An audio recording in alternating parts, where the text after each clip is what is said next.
20 Oktober 2024, jangan lupa janji Prabowo Subianto usai mengucapkan sumpah jabatan sebagai Presiden Republik Indonesia ke-8 di sidang tahunan MPR RI, turut disaksikan rakyat via siaran langsung. Ingat Asta Cita, 17 program prioritas serta 8 program hasil terbaik cepat, semua janji pro rakyat, disuarakan lantang oleh Presiden terpilih yang unggul dengan 96 juta lebih suara pemilih. Prabowo bertekad membela wong cilik. Menurutnya, sebagian rakyat belum menikmati kemerdekaan seutuhnya. Kita sebagai pemimpin politik, jangan kita terlalu senang melihat angka-angka statistik yang membuat kita terlalu cepat gembira, terlalu cepat puas, padahal kita belum melihat gambaran sepenuhnya. Kita merasa bangga bahwa kita diterima di kalangan G20. Kita merasa bangga bahwa kita disebut ekonomi ke-16 terbesar di dunia. Tapi, apakah kita sungguh-sungguh faham? Apa kita sungguh-sungguh melihat gambaran yang utuh dari keadaan kita?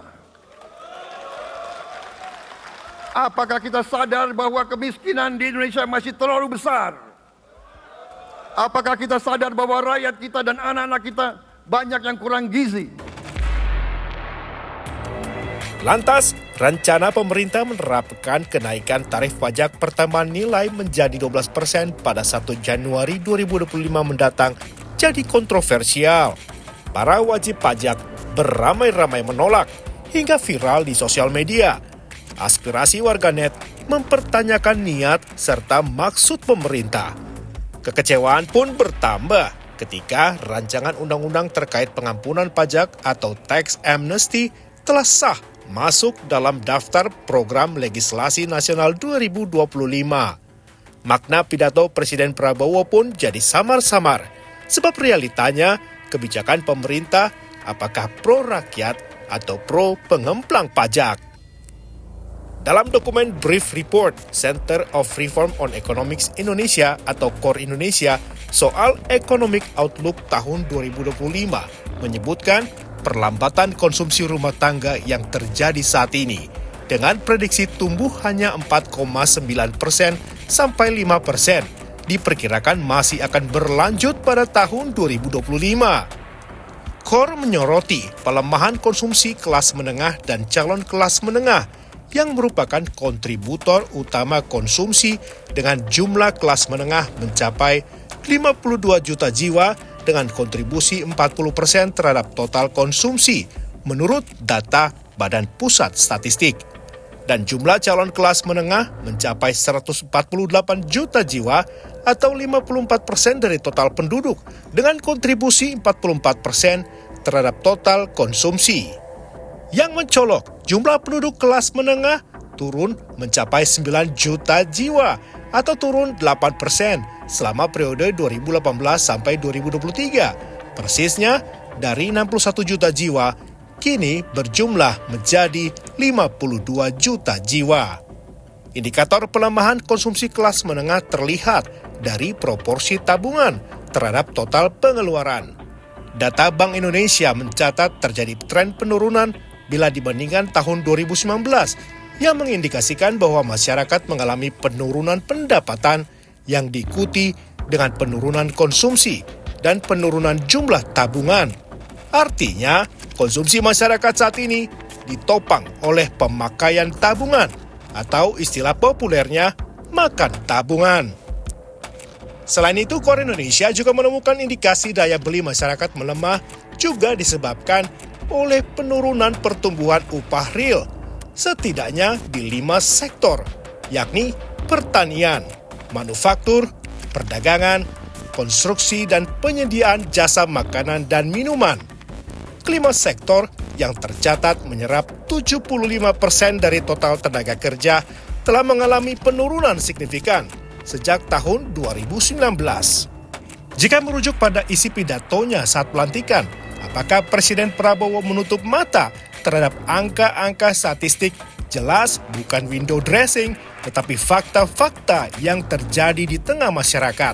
Lalu mengapa pemerintah memberi ruang pengampunan khusus bagi para pengemplang pajak, alih-alih penegakan hukum, dengan alasan perhitungan potensi penerimaan negara yang bisa dikantongi mencapai 60 triliun rupiah? Sungguh ironi, lagi pada siapa rakyat kecil berlindung demi bertahan hidup menanggung beban ekonomi sehari-hari. Menjawab kritik dari masyarakat, Direktur Penyuluhan Pelayanan dan Hubungan Masyarakat Ditjen Pajak Kementerian Keuangan, Dwi Astuti, menjelaskan bahwa sejatinya hasil pajak itu dikembalikan untuk masyarakat jua. Dwi Astuti menjelaskan hasil pajak dikembalikan dalam bentuk bantuan langsung tunai, program Keluarga Harapan, kartu sembako, program Indonesia Pintar, dan kartu Indonesia Pintar Kuliah. Kemudian subsidi listrik, subsidi BBM, LPG 3 kg, dan subsidi pupuk. Selain itu, manfaat lainnya, pemerintah membebaskan pajak penghasilan bagi UMKM dengan omset sampai 500 juta rupiah, serta memperluas lapisan penghasilan yang dikenakan tarif terendah sebesar 5% dari 50 juta rupiah menjadi 60 juta rupiah. Lantas, apakah hal itu setimpal?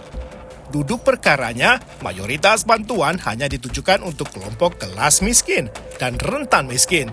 Kelompok kelas menengah terus saja makan tabungan.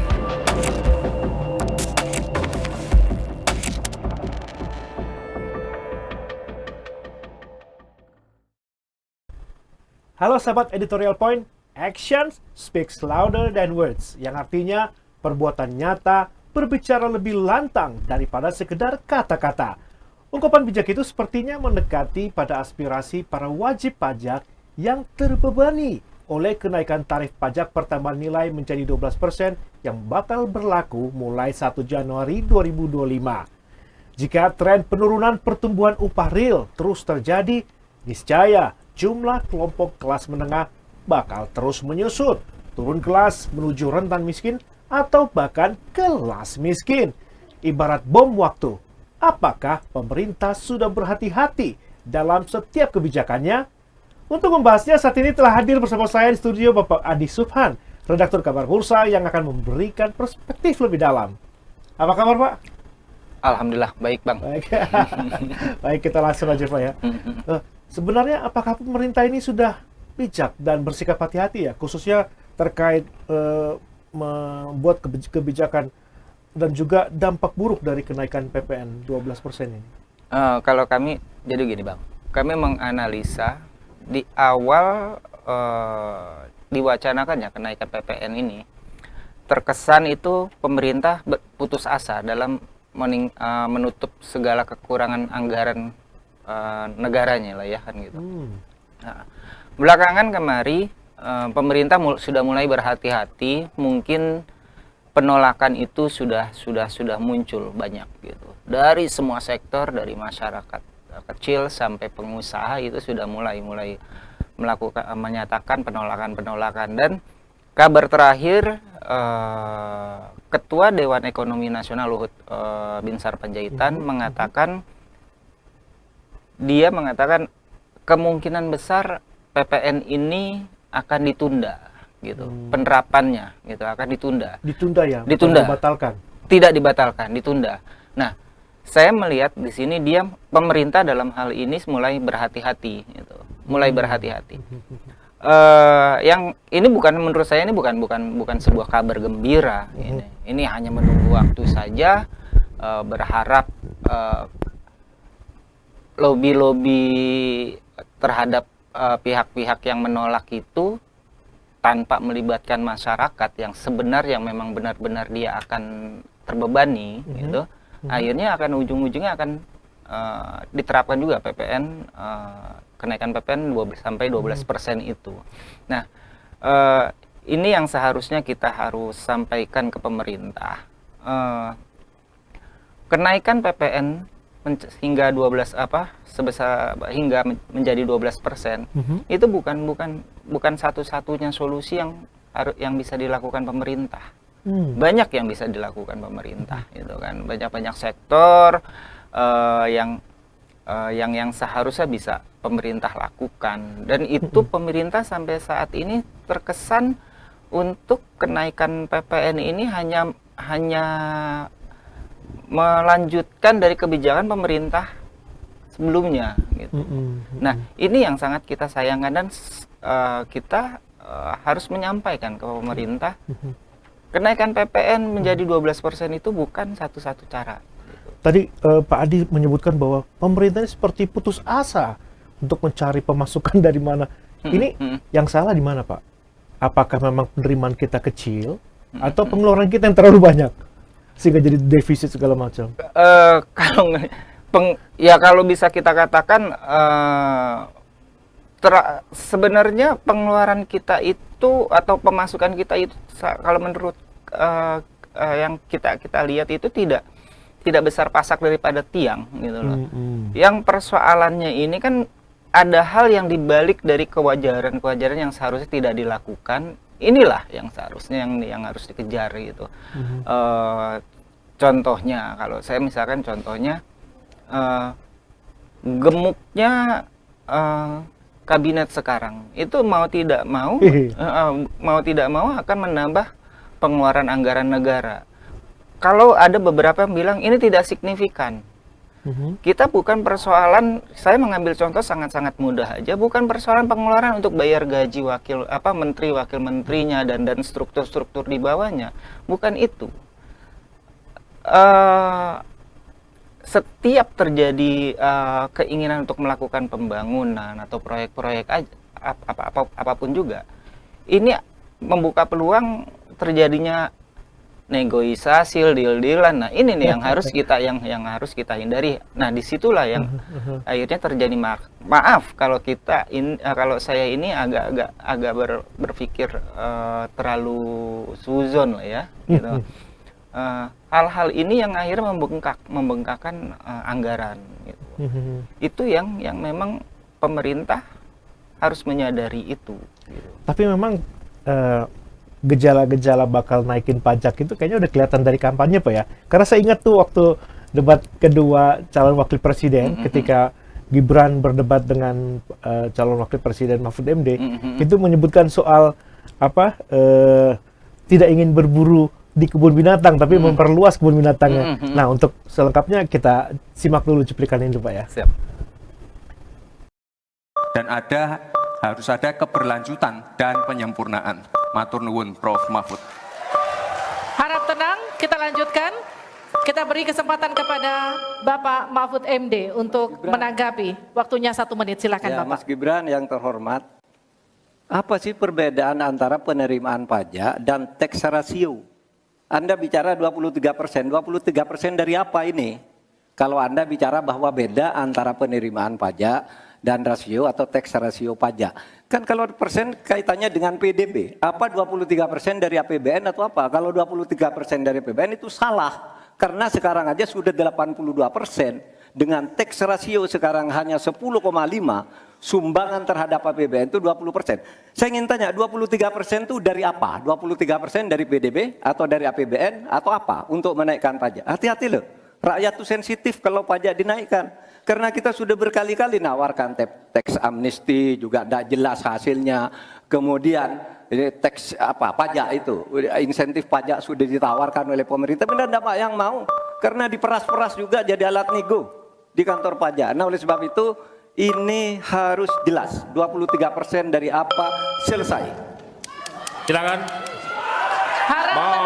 Masih lanjut. Tenang, kita lanjut. Silakan. Pak, yang saya klarifikasi tadi adalah tax ratio dan menaikkan pajak, Pak. Itu beda. Kita ini tidak ingin berburu di dalam kebun binatang. Kita ingin memperluas kebun binatangnya. Kita tanami, binatangnya kita gemukkan. Artinya apa? Membuka dunia usaha baru. Sekarang NPWP, yang punya NPWP ini baru 30%. Artinya apa? Kita harus melakukan intensifikasi dan ekstensifikasi. Saya tahu pasti pada negatif thinking. Kita tidak akan memberatkan UMKM yang di bawah omsetnya 500 juta, pajaknya 0. Pengen modal 200 juta, tanpa agunan. nggak ada yang memberatkan, Pak. Terima kasih. Sekarang Pak Adi, menurut Bapak menaikkan PPN jadi 12%, bukankah itu berburu di dalam kebun binatang, Pak? benar sekali. Mungkin jadi gini, saat itu wakil presiden kita itu belum menjabat gitu.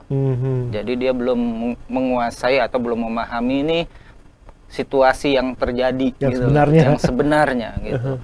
Lalu dia mau memperluas kebun binatangnya yang pengen diperluas sama dia. Ternyata calon-calon penghuni kebun binatang yang baru ini buas-buas. Dia nggak berani, bos. Gitu. Waduh, serem juga nih gua nih. Lebih pintar kali ya, lebih cerdik ya. Ya bisa jadi dia yang dimakan, gitu kan. Ngerinya kan seperti itu. Gitu kan, ngerinya dia yang jadi dia dimakan. Akhirnya dia kembali lagi lah ke kebun binatang, ke binatang-binatang yang sudah bisa dijinakan. Gitu. Jadi Dalam hal ini binatang yang mungkin bisa dijinakan menurut versi dia adalah wong cilik rakyat. Udahlah, kita jalankan aja dulu. Ntar kita cari dulu lagi lahan yang baru gitu kan. Nggak tahu kapan. Nah, saya melihatnya itu. Dia akhirnya kemakan sama omongan sendiri. Sulit ya ternyata untuk memperluas kebun binatang gitu. Karena calon-calon penghuninya ya ternyata buasnya ampun-ampunan gitu. sebenarnya pemerintah itu kenapa sih Pak kok tampaknya ngotot sekali gitu loh menggenjot penerimaan negara dari pajak? Kenapa ya? Apakah memang sulit untuk mencari penerimaan negara di luar pajak? Kalau menurut saya sih tidak sulit. Ini hanya persoalan keseriusan pemerintah untuk memperluas itu, gitu kan, menambah pendapatan pajak. Cuman ya itu adanya tarik menarik kepentingan yang mungkin kita ya di belakang layar itulah, dan itu yang membuat akhirnya agak sulit juga gitu kan. Ditambah lagi ya ini persoalan ini harus dijawab oleh pemerintahan Prabowo Subianto gitu. Jangan sampai target ambisiusnya untuk meningkatkan pertumbuhan ekonomi 8% yang ujung-ujungnya akhirnya rakyatnya sendiri lah yang dikorbankan. Ini yang harus kita wanti-wanti.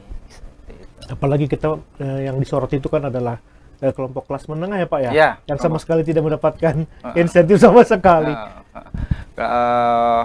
Saya melihatnya begini, pemerintah selalu mengiming-iming, kalau tidak mau dikatakan membodoh-bodohi gitu ya, selalu mengiming-iming gitu. Alasan mundurnya penerapan PPN menjadi 12% ini alasannya yaitu pemerintah sedang menghitung berapa pengeluaran yang akan dikeluarkan untuk bantuan sosial. Nah, angkanya belum keluar. Belum gitu. angkanya mungkin belum tepat atau mungkin lebih besar. Atau lebih besar. Nah, hal-hal ini yang harus sebenarnya kita harus jangan menjadikan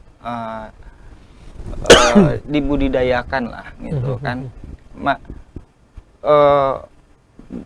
Masyarakat di Dini Nabobo terkesan sudah ntar dikasih, kalau anak kecil kasih aja Dibuai, permen. iya, dibuai. Nah ini kan yang belakangan ternyata begitu sudah dikasih subsidinya pun bukan subsidi dalam bentuk tunai gitu. Saya nggak bilang subsidi dalam bentuk tunai itu lebih efektif ya gitu kan. Subsidinya itu kalau saya mengutip pernyataan dari Luhut Binsar Panjaitan, yaitu dalam bentuk subsidi listrik. Listrik. Subsidi listrik gitu. Nah, kebutuhan masyarakat itu tidak hanya listrik toh, gitu loh. Itu yang harus juga dipertimbangkan pemerintah, gitu kan. Nah, janganlah yang hal-hal yang seperti ini pemerintah itu selalu meninabobokan dalam bentukan subsidi listrik dikasih, subsidi BBM ditarik. Nah kan ini kan akhirnya kan jadi nggak bisa dilihat dari listrik satu doang, satu sisi aja kan banyak itu yang kita harus kembali lagi. Kalau saya menekankan pemerintah memang diberi kewenangan untuk menaikkan pajak, tapi bersikap lebih bijak lah. Gitu. Lalu sekarang ada tax amnesty, Pak. Dengan target pemerintah bakal ada potensi penerimaan negara sekitar 60 triliun dari tax amnesty jilid 3 ini. Nah, ini bagaimana, Pak? Bapak melihatnya, apakah ini jadi istilahnya pemasukan yang signifikan untuk APBN kita, atau malah jadi karpet merah untuk pengemplang pajak gitu, Pak? Yang pertama saya melihatnya di sini pemerintah sangat jelas sekali melukai hati rakyat, gitu kan, sangat gitu. Ketika rakyat itu diperas, di sana dikasih kelonggaran, gitu kan, rakyat loh kok gue diperas, sedangkan yang orang jelas-jelasan tidak patuh terhadap pajak diberi kelonggaran. Ini kan jadi sebuah ironis, gitu kan. Mungkin akhirnya pemerintah begini, penghasilan pendapatan dari tax amnesty ini dia udah dihitung-hitung, kemungkinan sudah dihitung-hitung, gitu kan. Oh, ternyata pendapatan tax amnesty cuma dapat sekian. Nutup ini dari mana? Ya PPN yang dinaikin, gitu kan. Sebenarnya ini lagi diutak-atik, bisa jadi seperti itu kan, lagi diutak-atik gitu. Nah, di satu sisi saya melihat pemerintah juga sedang menggenjot pendapatan negara di luar dari pajak, yaitu investasi kan. Yang terbaru ini kan pemerintah itu memangkas dari 100 sektor, minimal 100 sektor itu yang terdahulu tidak diperbolehkan investor asing berada di dalam proyek itu. Sekarang ini dipangkas tinggal 5, gitu. Tinggal 5. Jadi hanya 5 sektor yang diharamkan dalam arti kutip pihak investor asing gitu ikut berkontribusi di situ. Tidak. Indonesia mau buka pintu lebar-lebar untuk investasi, Pak, ya? Saya melihatnya itu juga bagian dari upaya dari pemerintahan Prabowo untuk meningkatkan pendapatan negara. Selama itu bermanfaat dan tidak menyalahi aturan, jalan, gitu kan. Dan itu mungkin jadi satu kompensasi untuk tidak menaikkan pajak-pajak lainnya, belum lagi pajak-pajak yang baru nanti nih ke depannya nih. Nah, kan repot lagi nih, kan kesian. Bapak jangan takutin gitu dong. Tapi kira-kira nanti kalau untuk tax amnesty ini bakal dilakukan, Bapak optimis nggak pemerintah bakal dapat 60 triliun rupiah itu, Pak? Saya melihatnya bukan persoalan 60 triliun ya, Mas, ya. Gitu, bukan melihatnya. Jadi pemerintah substansi dari pemberlakuan tax amnesty ini apa sih kan gitu? Untuk memperbaiki lah perilaku pajak gitu agar lebih benar gitu kan. Nah, tapi yang sudah terjadi dua kali sebelumnya, target itu tidak terpenuhi. Dan akhirnya ini jadi sebuah warning atau bisa jadi dianggap pandang sebelah mata dari para wajib pajak yang pasti bukannya rakyat kecil ya, kalau rakyat kecil apa gitu, pengusaha-pengusaha yang tidak patuh terhadap pembayaran pajak atau pengemplang pajak. Udah ntar kita dikasih tax amnesty kok gitu. Nah, tax amnesty ini saya melihatnya akhirnya menjadi daya tawar menawar gitu kan. Kalau misalkan tadi pertanyaannya mungkin nggak sih 60 triliun dapat? Mungkin, kalau saya yakin gitu kan, dilihat dari pertumbuhan ekonomi kita itu akan dapat lah. Walaupun ketika dapat digunakannya kembali buat apa, akhirnya ujung-ujungnya kita harus utang lagi gitu kan. Jadi jangan dilihat hanya mencapai 60 triliun. Karena dari capaian itu kan kita akan membayar aparatur negara dan semuanya lah ya, termasuk kita tahun depan itu akan menghadapi jatuh tempo utang. Oh iya, ya gimana APBN kita itu, Pak? APBN, iya kan, itu hal-hal yang kayak seperti itu. Jadi jangan dikasih unjuk, Mas, rakyat itu jangan dikasih unjuk, ujungnya doang 60 triliun gitu. Disuruh titik, enggak, ini masih koma nih, Bos, gitu kan. Nah, itu yang harus kita sampaikan ke masyarakat. luas. Berarti pemerintah benar lagi dikejar deadline ya Pak ya untuk bayar bunga dan jatuh tempo itu utangnya. Kalau saya melihatnya itu. Jadi PPN tax amnesty insya Allah mudah-mudahan tercapai lah ya gitu. Tapi yang harus kita tekankan di sini, tax amnesty itu jangan dijadikan dijadikan daya tawar terhadap mereka-mereka yang tidak patuh terhadap pajak gitu. Ini justru tax amnesty ini kan substansinya kan sebenarnya memperbaiki perilaku mereka gitu. Tuh kalau saya berpandangan seperti itu, Mas. Membongkar segala mungkin trik-trik untuk menghindari pajak. Nah, itu tujuannya harusnya dan akhirnya kalau dulu itu kita melihatnya pada saya lupa namanya yang pegawai pajak itu yang Gayus Tambunan gitu kan. Gayus Tambunan. Jadi kalau memang istilah saya nggak tepat ya mohon maaf, jangan ada yang kesindir ya. Jadi apa yang dilakukan Gayus Tambunan kemarin itu ilegal. Ini tax amnesty jadinya kayaknya terkesan dilegalkan nih. Cuman beda aja gitu. Beda. Yang sini main di belakang, di sini udah main di depan gitu. Tapi yang pasti yang kesamaannya adalah mengurangi pendapatan pajak. Tax amnesty itu kan pasti dapat diskon dong. Jadi selain masuk ke negara sedikit aja tuh Pak ya. Iya kan dapat negara. Kalau kita agak-agak negative thinking, ya daripada lo bayar 100%, lo bayar deh 60%. Bisa di tax amnesty. Ntar 10% kasih ke gua. 30% iya. Dan juga mohon maaf kalau pemerintah juga nggak bisa jamin nggak bakal ada kebocoran lagi ya. Nah, itu sisi negatifnya Pak ya. Lebih kayak seperti itu. Jadi kira-kira kita bahas lagi soal cara-cara penerimaan negara di luar pajak. Selain tax amnesty apa lagi sih Pak? Investasi tadi sudah dibahas ya. Investasi. Selain itu apa lagi Pak yang bisa dikembangkan? Apalagi kita punya sumber daya mineral yang besar banyak. Gitu dengan rencana hilirisasi 28 komoditi. Ya itu yang kan gini, ekonomi kerakyatan itu juga harus UMKM itu kan sudah jelas gitu kan. UMKM sebenarnya gini, kalau saya melihatnya gini, kalau kita mau menjadi sebuah negara maju gitu,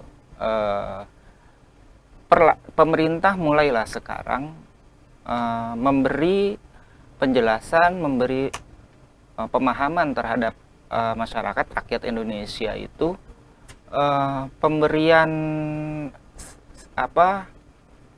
keringanan itu next tidak lagi lah gitu. Bayar pajak yang dengan yang benar dari pembayaran pajak itu, walaupun itu nanti jumlahnya besar, tapi akan kembali lagi ke masyarakat. Kalau saya jadi banyak sektor yang bisa dikenakan pajak gitu. Kalaupun saya melihat hari ini ketika UMKM itu mau dikenakan pajak dan terjadi penolakan, wajar. Karena kenapa? Karena mereka sampai saat ini tidak merasakan manfaat dari pajak itu, gitu.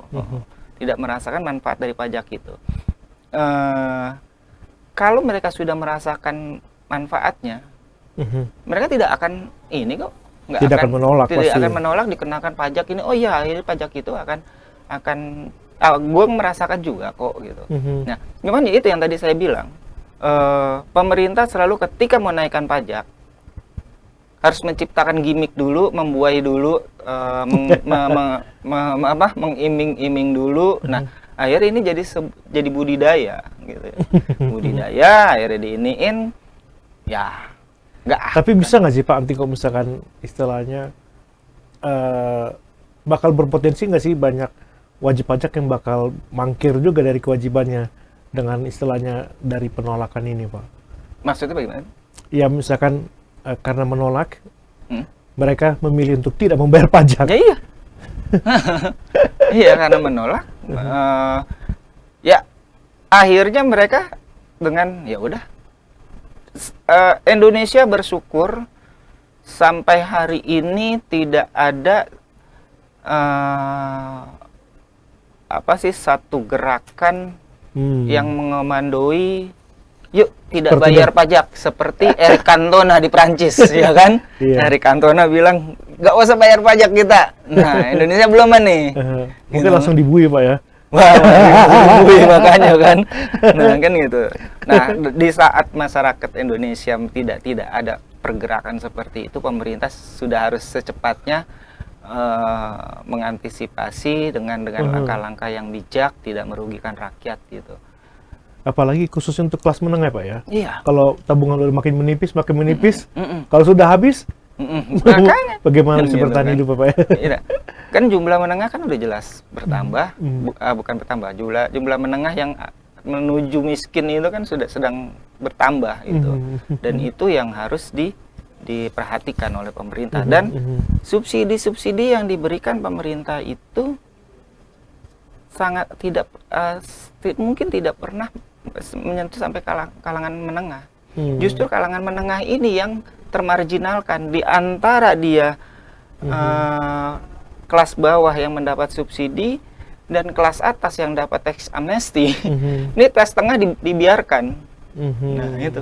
Ini kelas menengah ini kan sebagai penyumbang terbesar pertumbuhan pendapatan negara Indonesia. Nah, pemerintah ini tidak boleh membiarkan. Apalagi untuk konsumsi rumah tangga yang paling besar untuk Pak konsumsi rumah tangga. Kalau semakin lemah ya, gimana ya? Iya.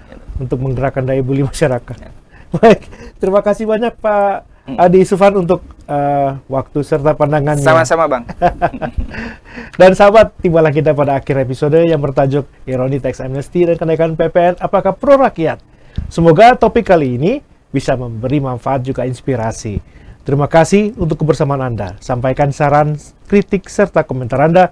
Jangan lupa klik subscribe, like, serta tombol notifikasinya. Mewakili semua kru yang bertugas kami pamit undur diri. Dan sampai jumpa di episode berikutnya.